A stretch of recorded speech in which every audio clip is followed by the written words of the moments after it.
Tasavvur qiling, siz har kuni ertalab bir piyola kofe ichasiz. Atigi 25 ming so'm. Kun, hafta, oy, yil va oradan 40 yil o'tgach, shu kichkina kofe odatingiz sizga 1 milliard so'mdan ortiq boylikni yo'qotganini bilasiz. Ha, bu hazil emas, bu latte omili deb ataladigan hayotiy haqiqat. Bugungi videoda siz bilan David Beckning mashhur latte omili, moliyaviy mustaqillik va erkin hayot sari kitobidagi eng muhim moliyaviy sirlarni o'rganamiz. Bu sirlar sizga katta daromadsiz ham boy yashashni, orzular sari moliyaviy erkinlik bilan yurishni o'rgatadi. Har bir inson hayotida bir daqiqa keladi. Endi yetar deb o'ylaydigan daqiqa. Aynan o'sha paytda siz o'zingizni birinchi o'ringa qo'yishni boshlaysiz. Kitobning birinchi siri ham shundan boshlanadi. Avval o'zingizga to'lang. Ya'ni boshqalar uchun emas, avvalo o'zingiz uchun jamg'aring. Har oy oyligingizning hech bo'lmaganda 10% ni o'zingizga ajrating. Bu jamg'arma yoki investitsiya bo'lsin, uni majburiy to'lov kabi qabul qiling. Chunki siz bu bilan kelajakdagi o'zingizni ta'minlayapsiz. Ammo bilasizmi, bu ishda eng katta dushman insonning o'zi. Shu bois kitob ikkinchi sirdan gapiradi. Hammasini avtomatlashtiring. Pulni tejashda irodaga ishonish emas, tizim yaratish muhim. Har oyda bank orqali avtomatik o'tkazma qo'ying. Maosh tushgan zahoti jamg'arma hisobiga ma'lum miqdor o'tsin. Shunda siz o'zingizni aldamaysiz, vaqtni ham, pulni ham yo'qotmaysiz. Boylik faqat kelajak uchun yig'ilmaydi. Hayotni bugun yashash kerak. Shu bois muallif 3-sirdan so'zlaydi. Hozir boy yashang. Ya'ni hayotingizni siz uchun haqiqatan muhim bo'lgan narsalar atrofida quring. Pulni sizga quvonch, o'sish yoki ma'no beradigan narsalarga sarflang. Oila bilan vaqt o'tkazish, sayohat qilish, yangi narsalarni o'rganish mana haqiqiy boy hayot.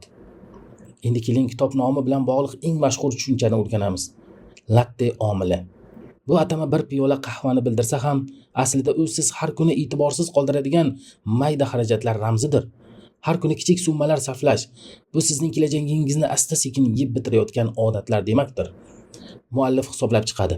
Agar siz kuniga $5 tejab, uni investitsiyaga yo'naltirsangiz, 40 yil ichida bu $1 million ortiq bo'lishi mumkin.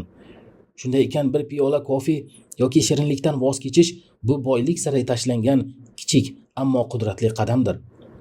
Ko'pchilik o'ylaydi, boy bo'lish uchun ko'p pul kerak. Ammo bu noto'g'ri. Beck aytadi. Sizning daromadingiz hozirning o'zida yetarli. Faqat uni oqilona boshqarish kerak. Daromad oshgan sari hayot tarzi ham qimmatlashadi. Bu hayot inflyatsiyasi deyiladi. Ammo kimdir boy, kimdir qarzda qolishining sababi daromadda emas, qarorda. Kimdir daromadini sarmoyaga aylantiradi, boshqasi esa uni bir zumda sarflaydi. Boylikni o'stirishning eng kuchli mexanizmi murakkab foiz. Tasavvur qiling, siz nafaqat investitsiyadan daromad olasiz, balki oldingi daromadingiz ustidan ham foiz olasiz. Bu jarayon vaqt o'tgan sari tezlashadi. Shuning uchun vaqt eng qimmat sarmoya. Qancha erta boshlasangiz, natija mo'jizaga aylanadi. Moliyaviy mustaqillik bu faqat raqamlar haqida emas, bu erkinlik haqida. Siz xohlagan ishni tanlash, sevimli mashg'ulot bilan shug'ullanish, oilangizga vaqt ajratish yoki dunyoni kezish.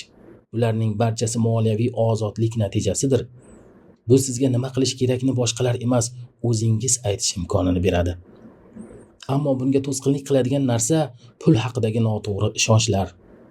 Ko'pchilik o'ylaydi, agar ko'proq topganimda muammolarim yo'qolardi. Yo'q, ko'proq topish, ko'proq sarflash degani. Asl muammo daromadda emas, odatlarda yoki investitsiya faqat boylar uchun deb o'ylash. Aslida esa har kim kichikdan boshlashi mumkin, muhimi boshlash. Kitobda yana bir chuqur g'oya bor. Egalik ruhi. Agar siz uy ijaraga olsangiz, hayot siz bilan sodir bo'ladi. Agar siz egalik qilsangiz, hayotni o'zingiz yaratmoqdasiz. Bu faqat ko'chmas mulkka emas, balki bilimga, kasbga, biznesga, o'z hayotingizga egalikdir. Har bir qaroringiz orqali siz kapital, tajriba va o'z ustingizdan nazoratni oshirasiz. Va nihoyat eng so'nggi ammo eng chuqur sir, hayot maqsadi. Pul bu vosita, maqsad esa sizning hayotingizni to'ldiruvchi kuchdir. Moliyaviy erkinlik sizga xavfsizlik emas, imkoniyat beradi. Orzularingiz sari tavakkal qilish, yuragingizda yashiringan istaklarni amalga oshirish imkoniyati. Agar siz bugundan boshlab har oy 10% daromadingizni o'zingiz uchun ajratsangiz, 10 yildan keyin bu video siz uchun burilish nuqtasiga aylanadi. Boy yashash bu boy bo'lib qolish emas, balki ongli yashashdir. Sizda ham latte omili bormi? Izohlarda yozing va videoni do'stlaringiz bilan ulashing. Balki sizning bir kichik harakatingiz kimningdir hayotini butunlay o'zgartirar. Latte omili sizni boylikka emas, erkinlikka chaqiradigan kitob.